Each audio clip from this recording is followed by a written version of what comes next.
Hello दोस्तों welcome back to my new blogs. देखो मु पुरी एवं जाऊँगी पुरी सकाल सकाल जावा समय दृश्य पुरी तो जावा गोटे कम थी जाऊँगी सब इंटरेस्टिंग होता जावा बाट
सब इंटरेस्टिंग कथा पुरी आसती सांग रूम रेस्ट नेली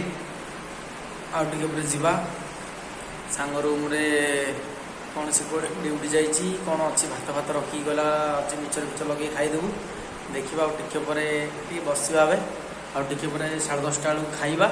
खाई आम कम सारी सब गाँव को जावा चलो टे बस मुझे जस्ट पुरी सी बीच पाखे अच्छी सेपटे हूँ सी बीच जस्ट छिड़ा खरा हो विभिन्न प्रकार गाड़ी आसी लगी मो बाइक ये छिड़ा देखिपे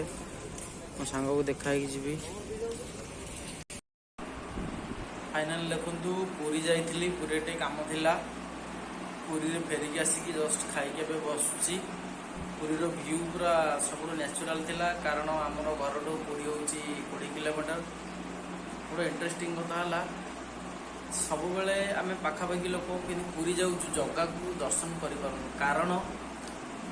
जगह को दर्शन करा गले जगार डोरी जदि नदिन देख मुझे पुरी जाइली कि मंदिर को गली एत परिमाण भिड़ जे देखिले 2-3 घंटा लगे जगह को दर्शन कर पारे जस्ट से दिन काली गली पूरी अलग कम व्यस्त रही कि जगार डोरी न लगे टोटाली बुली पारे देखो लोक पाखापाखि लोक आसिक बुलिक जाऊँगी जगह को दर्शन कर पाखापाखि लोक आम मान दूर लोक आसिक बुलिक जगह को दर्शन कर आम कि पाखापाखि लोक जगह को दर्शन कर जगार डोरी यदि आपको भिडियो भल लगे बहुत मतलब लाइक शेयर सब्सक्राइब करा भूलें भिडियो देखते।